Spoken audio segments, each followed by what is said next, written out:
لاہور کے قریب اچھرا ایک قصبہ ہے۔ وہاں پر ایک مسافر آیا۔ لوگوں نے اسے کھانا دیا تو کہنے لگا، آپ کا کھانا حرام ہے۔ دوسرے گھر سے کھانا آیا تو مسافر نے کہا، تیرا کھانا بھی حرام ہے۔ تیسرے گھر سے آیا تو مسافر نے کہا، تیرا کھانا بھی حرام ہے۔ لوگوں نے حیران ہو کر پوچھا کہ آپ کو کیسے پتہ چلا؟ تو مسافر بولا، اچھرا لاہور کے قریب ایک اسلامی قصبہ ہے جس زمانے کا واقعہ ہے۔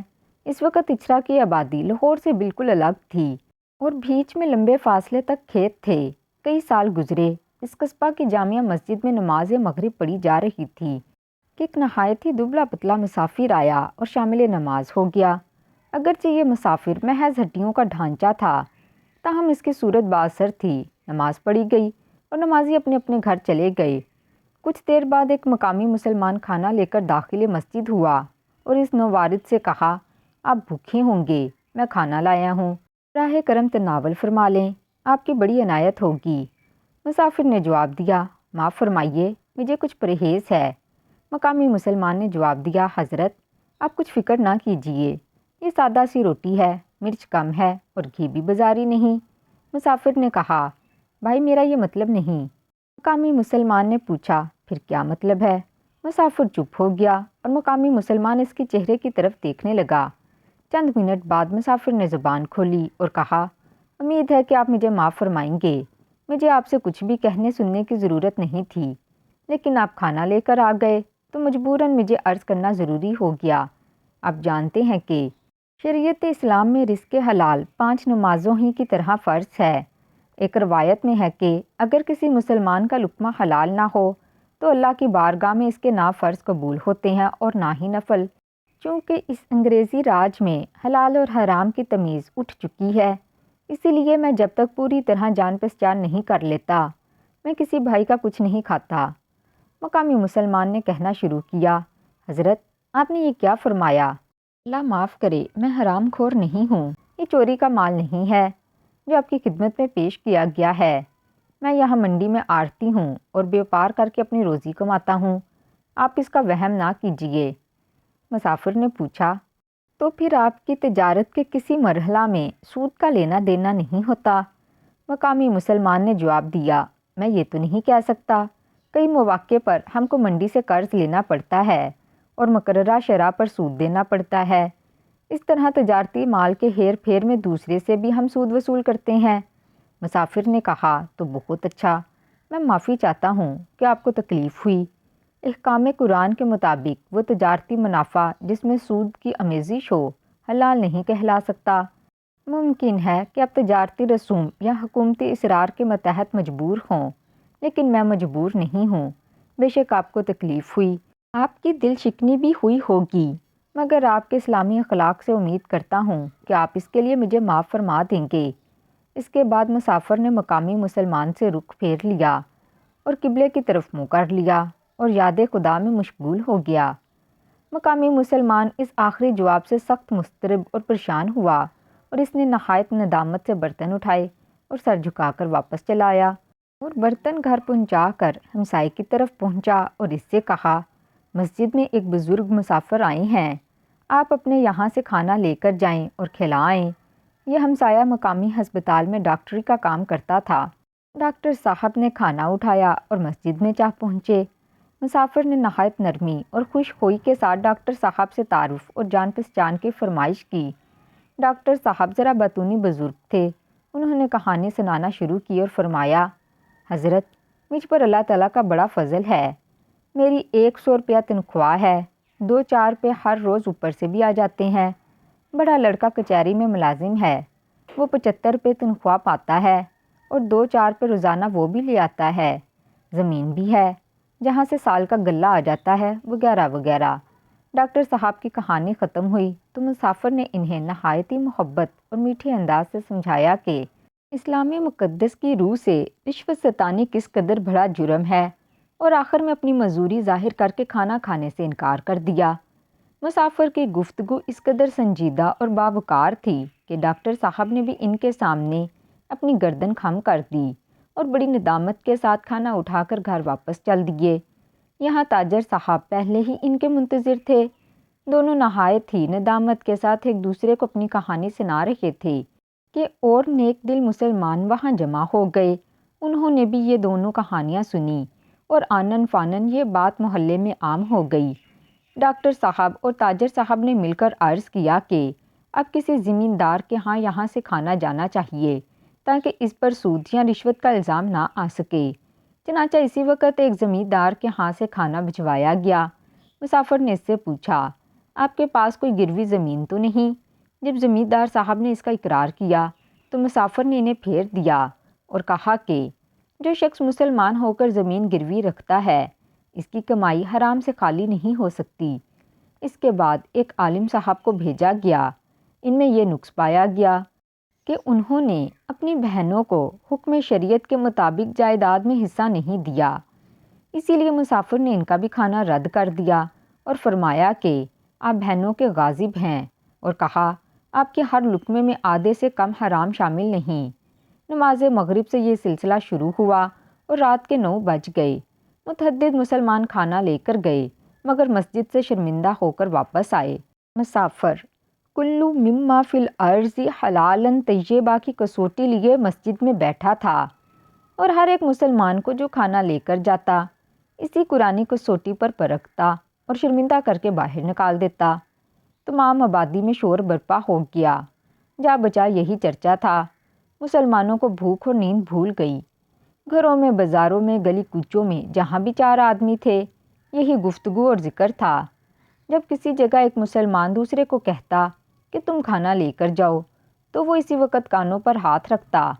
کوئی کہتا میں راشی ہوں، کوئی کہتا میں سود خور ہوں، کوئی کہتا کہ میں کم تولتا ہوں، کوئی کہتا کہ میں نے بہنوں کو حصہ نہیں دیا، کوئی کہتا میرے لڑکوں کی آمدنی میں حرام شامل ہے۔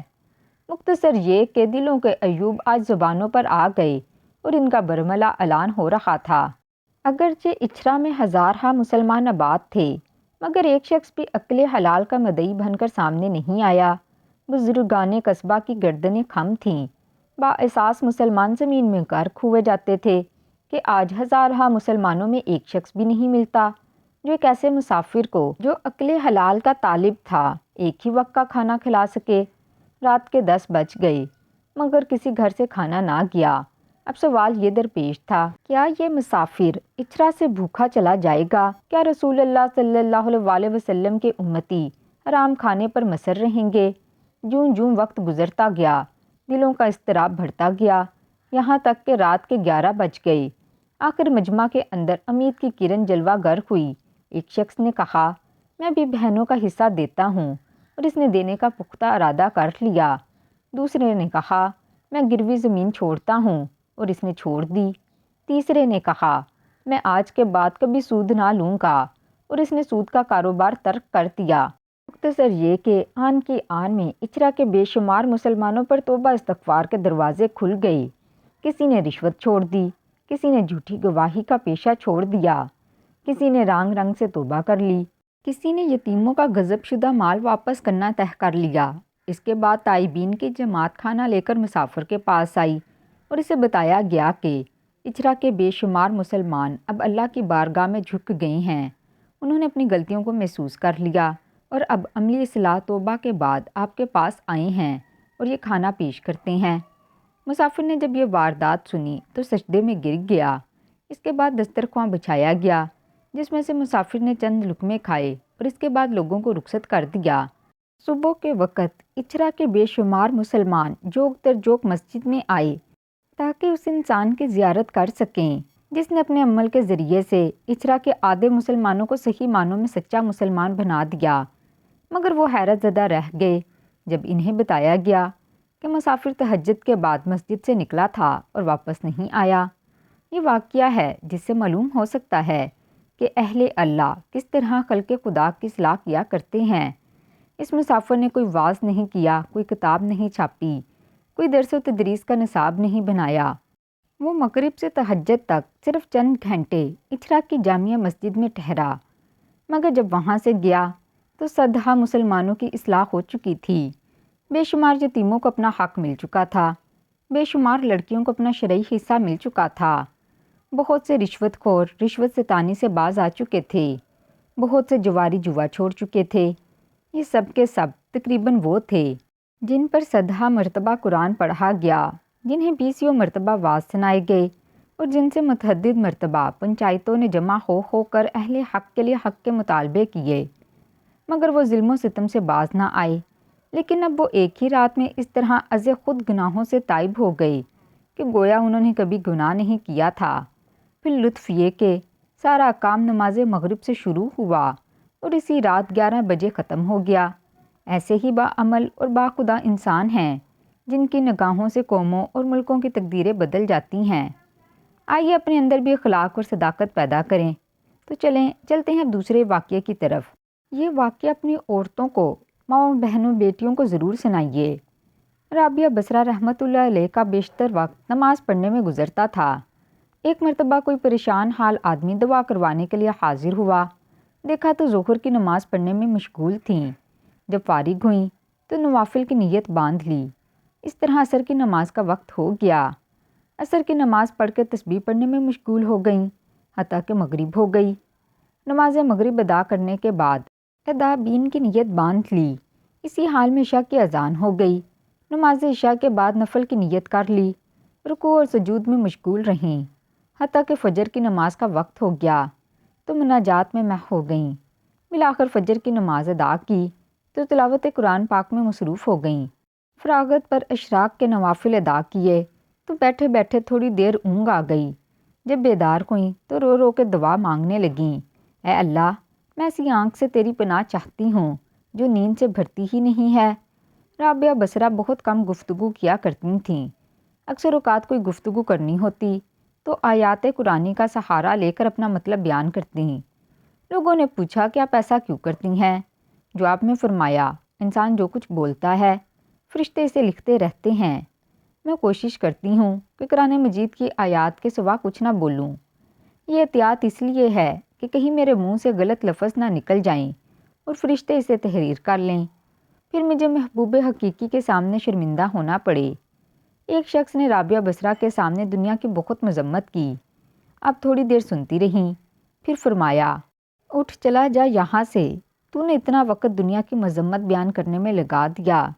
تجھے دنیا سے بہت محبت ہے، اگر کسی سے نفرت ہو تو اس کا تذکرہ بھی اچھا نہیں لگتا۔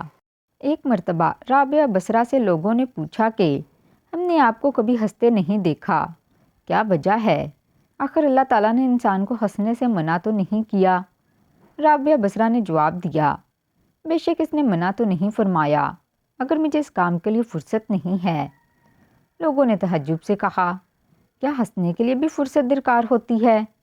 رابعہ بصرہ نے کہا، ہاں، دنیا میں وہی شخص ہنستا ہے جسے اطمینان قلب حاصل ہو، اور میں ابھی اس نعمت سے محروم ہوں۔ حاضرین مجلس نے درخواست کی کہ اپنی بات کی وضاحت فرما دیں۔ رابعہ بصرہ نے فرمایا، میں نے محبت کے لیے صرف ایک ہی ہستی کا انتخاب کیا ہے، اور وہ ہے اللہ تعالیٰ کی ذات۔ میں اس خوف سے ڈرتی رہتی ہوں کہ کہیں میری زندگی بھر کی محنت عکارت نہ ہو جائے اور مرتے وقت مجھ سے یہ نہ کہہ دیا جائے کہ تو ہمارے لائق نہیں۔ رابعہ بصرہ رحمۃ اللہ علیہ نے ساری زندگی تجرد کے عالم میں گزار دی۔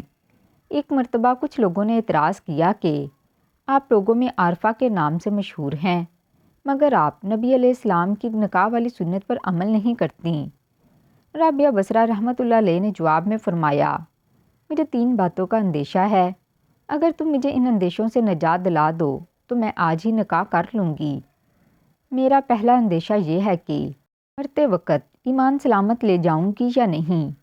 دوسرا یہ کہ نامہ اعمال دائیں ہاتھ میں دیا جائے گا یا نہیں۔ تیسرا، قیامت کے دن کچھ لوگ جنت میں جائیں گے، کچھ جہنم میں۔ تم لوگ بتاؤ کہ میں کس طرف جاؤں گی؟ لوگوں نے کہا، ہمیں کچھ معلوم نہیں، بس اللہ تعالیٰ ہی بہتر جانتا ہے کہ کس کا کیا حشر ہوگا۔ رابعہ بصرہ نے انتہائی پرسوز لہجے میں فرمایا، تم خود ہی بتاؤ کہ جس عورت کو اس قدر غم ہو وہ شوہر کی خدمت کا بوجھ کیسے اٹھا سکتی ہے؟ ایک بار کسی شخص نے آپ کی گوشہ نشینی پر اعتراض کرتے ہوئے کہا، ذرا باہر نکل کر دیکھیے کہ کیسی بہار آئی ہوئی ہے۔ رابعہ بصرہ نے بے ساختہ جواب دیا، میرا کام سانحہ کو دیکھنا ہے، اس کی سند کو نہیں۔ ایک مرتبہ رابعہ بصرہ نے رات دن متواتر پانی سے روزہ رکھا اور پانی سے ہی افطار کیا۔ گھر میں کھانے کے لیے روٹی کا ایک لقمہ بھی نہیں تھا۔ جب افطار کا وقت قریب ہوا تو آپ پر بھوک کا غلبہ ہوا۔ نفس نے آپ سے فریاد کی، رابعہ آخر تو مجھے کب تک بھوکا رکھے گی؟ ابھی آپ کے دل میں یہ خیال ہی گزرا تھا کہ کسی شخص نے دروازے پر دستک دی۔ آپ باہر تشریف لائیں تو ایک نیاز مند کھانا لیے کھڑا تھا۔ رابعہ بصرہ نے کھانا قبول فرما لیا اور نفس سے مخاطب ہو کر کہا، اللہ تعالیٰ نے کھانے کا انتظام کر دیا ہے، ابھی تیری خواہش پوری ہو جائے گی۔ یہ کہہ کر آپ نے کھانا رکھ دیا اور چراغ جلانے کے لیے اندر چلی گئیں۔ واپس آئیں تو دیکھا کہ ایک بلی نے کھانے کے برتن الٹ دیے ہیں اور زمین پر گرا ہوا کھانا کھا رہی ہے۔ رابعہ بصرہ بلی کو دیکھ کر مسکرائیں اور فرمایا، شاید یہ کھانا تیرے لیے بھیجا گیا تھا، اطمینان سے کھا لو۔ افطار کا وقت قریب ہو چکا تھا۔ رابعہ بصرہ نے چاہا کہ پانی ہی سے روزہ افطار کر لیں۔ اتنے میں تیز ہوا کا جھونکا آیا اور چراغ بجھ گیا۔ رابعہ بصرہ اندھیرے میں آگے بڑھیں۔ اتفاق سے پانی کا برتن گرا اور ٹوٹ گیا۔ سارا پانی زمین پر بہہ گیا۔ عجیب صورتحال تھی۔ بے اختیار آپ کی زبان سے یہ الفاظ نکلے، الہی یہ کیا راز ہے؟ میں گناہ گار نہیں جانتی کہ تیری رضا کیا ہے۔ جواب آیا، اے میری محبت کا دم بھرنے والی، اگر تو چاہتی ہے کہ تیرے لیے دنیا کی نعمتیں وقف کر دوں تو پھر میں تیرے دل سے اپنا غم واپس لے لوں گا، کیونکہ میرا غم اور دنیا کی نعمتیں ایک ہی دل میں جمع نہیں ہو سکتیں۔ اے رابعہ، ایک تیری مراد ہے اور ایک میری مراد ہے، تو بتا دونوں مرادیں ایک جگہ کیسے رہ سکتی ہیں؟ رابعہ بصرہ نے جب یہ آواز سنی تو اپنی رضا کو ہمیشہ کے لیے اللہ تعالیٰ کی رضا میں گم کر دیا اور کشتگانِ خنجر تسلیم میں شامل ہو گئیں۔ رابعہ بصرہ عشق الہی میں اس قدر مصروف رہتی تھیں کہ خوشی اور غم اپنی حیثیت کھو بیٹھے تھے۔ آپ خوف اور طمع سے بے نیاز ہو کر اللہ تعالیٰ کی عبادت کرنے کو پسند کرتی تھیں۔ ایک بار آپ پر جذب کی کیفیت طاری ہوئی تو اہل بصرہ نے دیکھا کہ آپ ایک ہاتھ میں آگ اور دوسرے ہاتھ میں پانی لیے چلی جا رہی ہیں۔ لوگوں نے پوچھا، یہ کیا ہے اور آپ کہاں جا رہی ہیں؟ رابعہ بصرہ نے کہا، میں اس پانی سے دوزخ کو بجھانا چاہتی ہوں اور آگ سے جنت کو جلانا چاہتی ہوں، تاکہ لوگ جنت و جہنم کے لالچ اور خوف سے بالا تر ہو کر اللہ تعالیٰ کی عبادت کریں۔ یہ رابعہ بصرہ کے جذب و مستی کی بات ہے، ورنہ عام مومنین کو قرآن مجید میں خوف و طمع دونوں حالتوں میں اللہ کی عبادت کا حکم دیا گیا ہے۔ چنانچہ آپ نے ایک دفعہ مناجات میں کہا، اے اللہ، اگر میں تیری عبادت دوزخ کے خوف سے کرتی ہوں تو مجھے دوزخ میں ہی ڈال دینا، اور اگر میری ریاضت حصول جنت کے لیے ہے تو مجھ پر جنت حرام کر دینا۔ اگر میری عبادت فقط تیری رضا کے لیے ہے تو مجھے اپنے دیدار سے ہرگز محروم نہ رکھنا۔ ایک مرتبہ آپ نے تہجد کے وقت مناجات کرتے ہوئے فریاد کی، اے اللہ، رات آ گئی، دن چلا گیا، ستارے چمکنے لگے، دنیا کے بادشاہوں نے اپنے دروازے بند کر لیے، ایک تیرا دروازہ کھلا ہے، میں تجھ سے تجھی کو مانگتی ہوں۔ ایک مرتبہ آپ نے مناجات میں یہ دعا مانگی، اے اللہ، جو آسمان کو زمین پر گرنے سے روکے ہوئے ہے، شیطان کو مجھ پر مسلط ہونے سے روک دے۔ ایک مرتبہ ایک نوجوان آپ کی مجلس میں حاضر ہوا۔ اس نے سر پر پٹی باندھ رکھی تھی۔ آپ نے پوچھا تو اس نے بتایا کہ سر میں درد ہے اور پہلی مرتبہ ایسا ہوا ہے۔ آپ نے عمر پوچھی تو اس نے کہا 30 سال۔ آپ نے فرمایا کہ 30 سال تیرے سر میں درد نہ ہوا، تو نے شکریہ کی پٹی تو کبھی نہ باندھی۔ پہلی مرتبہ درد ہوا تو شکوے کی پٹی فوراً باندھ لی۔ وہ نوجوان یہ سن کر شرمندہ ہوا اور اس نے اپنے اندر صبر پیدا کرنے کی نیت کر لی۔ ایک مرتبہ کچھ لوگ آپ کی خدمت میں حاضر ہوئے اور کہنے لگے، اللہ تعالیٰ نے مرد کو فضیلت بخشی ہے، ہمیشہ مرد ہی کو نبوت اور رسالت کا منصب عطا ہوا ہے، کسی عورت کو نبی نہیں بنایا گیا۔ رابعہ بصرہ نے کہا، بے شک اللہ تعالیٰ کا یہی نظام ہے، مگر ایک بات غور سے سن لو، مردوں نے ہی خدا ہونے کا دعویٰ کیا ہے، کسی عورت نے آج تک خدائی کا دعویٰ نہیں کیا۔ ایک مرتبہ آپ اپنی عبادت خانے میں سوئی ہوئی تھیں کہ ایک چور اندر داخل ہو گیا۔ اس نے دیکھا کہ فقط ایک چادر کے سوا کچھ نہیں۔ اس نے چادر اٹھائی اور جانے لگا۔ اچانک اس کی بنائی زائل ہو گئی اور اسے دروازہ نظر آنا بند ہو گیا۔ وہ گھبرا گیا، چادر اس کے ہاتھ سے نیچے گر گئی۔ اسے دروازہ دوبارہ نظر آنے لگا۔ اس نے سوچا یہاں سے نکل جاؤں، کہیں بنائی ہمیشہ کے لیے زائل نہ ہو جائے۔ جب دروازے سے نکلا تو ایک آواز آئی، اگر ایک دوست سویا ہے تو دوسرا جاگتا ہے۔ اللہ تعالیٰ کی ہیبت کا اس کے دل پر ایسا اثر ہوا کہ اس نے ہمیشہ کے لیے چوری سے توبہ کر لی۔ ایک مرتبہ رابعہ بصرہ کے ہاں 5 درویش حاضر ہوئے۔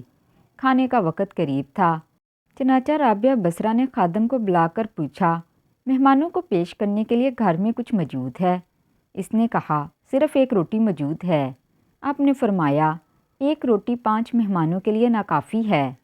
اتنے میں ایک سوالی نے دروازے پر صدا لگائی۔ رابعہ بصرہ نے خادمہ سے کہا، وہ روٹی ضرورت مند کو دے دو۔ خادمہ نے حکم کی تعمیل کی۔ کچھ دیر بعد خادمہ نے بتایا، ایک شخص کھانا لے کر آیا ہے۔ رابعہ بصرہ نے پوچھا، کتنی روٹیاں ہیں؟ اس نے کہا، 2 روٹیاں ہیں۔ رابعہ بصرہ نے کہا، اسے واپس بھیج دو، وہ کھانا ہمارا نہیں ہے۔ خادمہ نے روٹیاں واپس کر دیں۔ تھوڑی دیر بعد خادمہ نے اطلاع دی، ایک اور شخص کھانا لایا ہے۔ رابعہ بصرہ نے پوچھا، اب کتنی روٹیاں ہیں؟ اس نے کہا، 5۔ رابعہ بصرہ نے پھر وہی جواب دیا، کھانا لانے والے کو واپس بھیج دو، وہ کھانا ہمارا نہیں۔ خادمہ نے اسے بھی واپس بھیج دیا۔